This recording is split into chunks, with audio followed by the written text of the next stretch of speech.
Detrás de cada medicamento, de cada pastilla que tomamos, hay un montón de ciencia. Y hoy vamos a desgranar una de las pruebas más importantes, la prueba de disolución.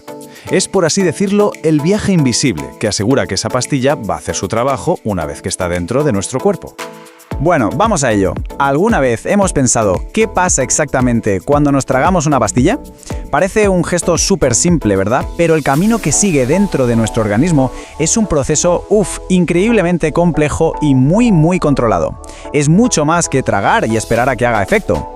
Para que el principio activo, que es lo que realmente cura, llegue a la sangre y funcione, tiene que superar 3 barreras, 3 pasos. Primero, tiene que liberarse, o sea, salir de la pastilla. Segundo, y aquí está la clave de hoy, tiene que disolverse en los fluidos del estómago o del intestino.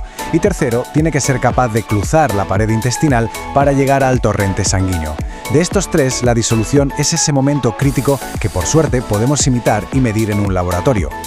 Así que, para entender bien por qué estas pruebas son tan cruciales, lo primero es entender ese viaje, ese camino que recorre el fármaco desde que nos lo tomamos.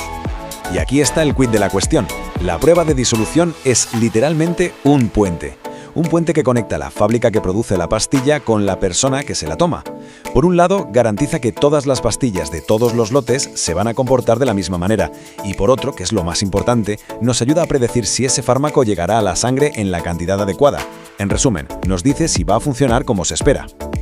Ahora bien, no todos los fármacos son iguales, ni se comportan de la misma forma.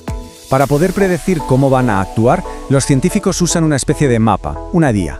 Vamos a conocer el Sistema de Clasificación Biofarmacéutica, o como se le conoce por sus siglas, el SCB. La idea del SCB es bastante potente, pero se basa en 2 preguntas muy sencillas. La primera, ¿el fármaco se disuelve bien en agua? Y la segunda, ¿es capaz de cruzar con facilidad la barrera del intestino? La respuesta a estas 2 preguntas, o sea, su solubilidad y su permeabilidad, prácticamente define cómo se va a comportar ese medicamento en el cuerpo. Y al cruzar estas 2 características, si son altas o bajas, obtenemos esta tabla. Es como un cuadro de doble entrada que nos da 4 clases de fármacos. Cada una tiene sus propias reglas del juego y, por supuesto, sus propios desafíos. Empezamos por la clase I. Estos son, digamos, los alumnos estrella. Se disuelven bien y se absorben bien. Son los más predecibles. De hecho, muchas veces, lo único que limita la velocidad a la que se absorben es algo tan simple como la velocidad a la que el estómago se vacía. Luego tenemos la clase 2. Estos fármacos son muy buenos cruzando la barrera intestinal, pero su talón de Aquiles es que se disuelven fatal. Para ellos la disolución lo es todo. Si no logramos que se disuelva, simplemente no va a funcionar. Por eso, para estos fármacos, la prueba de laboratorio es un espejo casi perfecto de lo que pasará en el cuerpo. Los de clase 3 son justo lo contrario. Se disuelven de maravilla. El problema es que luego les cuesta un mundo cruzar la pared del intestino. Aquí, el cuello de botella, lo que de verdad limita su absorción es la permeabilidad. Y por último, la clase 4. Estos son el mayor desafío de todos. Ni se disuelven bien, ni cruzan bien la barrera. Conseguir que un fármaco de esta clase sea eficaz por vía oral es un auténtico rompecabezas para los formuladores.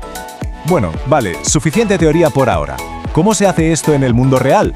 Pues vamos a meternos en el laboratorio para ver cómo se consigue simular lo que pasa dentro de nuestro sistema digestivo. Para recrear ese viaje se sigue una receta súper estricta. Se usa un vaso de precipitados con un líquido que imita los fluidos del cuerpo, controlando su acidez, su pH, para simular el estómago o el intestino. Todo se mantiene a 37 grados, que es nuestra temperatura corporal, y un aparato, que puede ser una canastilla o una paleta, agita la pastilla a una velocidad constante, imitando los movimientos del cuerpo. Cada detalle está medido al milímetro para que la simulación sea lo más fiel posible. Muy bien, ¿y para qué hacemos todo esto? Pues uno de los objetivos principales es comparar productos. Por ejemplo, un medicamento genérico con el original de referencia. La gran pregunta a la que hay que responder es, ¿se disuelven igual? ¿Son perfiles similares? Para decidir si son parecidos, hay unas reglas muy claras. Si más del 85% del fármaco se ha liberado en apenas 15 minutos, se dice que tiene una disolución muy rápida. Si para llegar a ese 85% tarda hasta 30 minutos, entonces es de disolución rápida. Cumplir uno de estos 2 criterios es el primer paso del visto bueno. Pero claro, no basta con mirar un único punto en el tiempo. Hay que comparar toda la curva, todo el proceso. Y para eso se utiliza una fórmula matemática, el factor de similitud, o F2.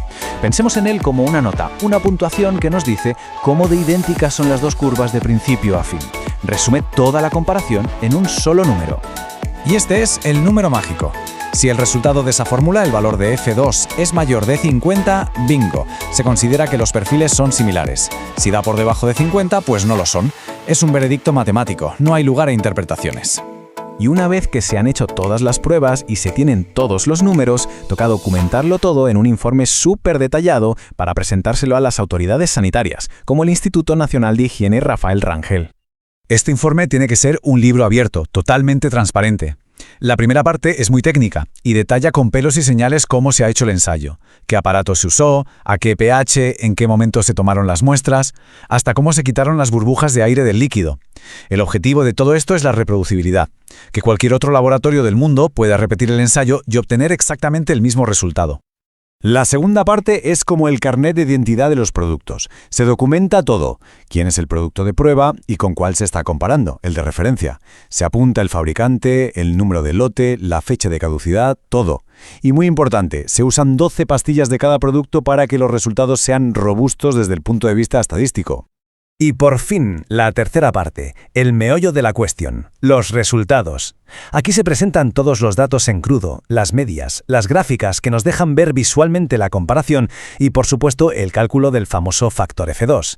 Todo acaba con una conclusión clara y la firma de los responsables que certifican que todo lo que pone ahí es correcto. Y ojo, porque esto no para de evolucionar. La regulación es cada vez más exigente. Por ejemplo, a partir de julio de 2026 ya no valdrá con decir «mi fármaco es de clase 1». No.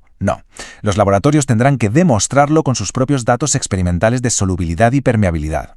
La tendencia es clara. Cada vez se piden más datos, más pruebas y una ciencia regulatoria más sólida. Y todo esto nos deja con una pregunta final para reflexionar.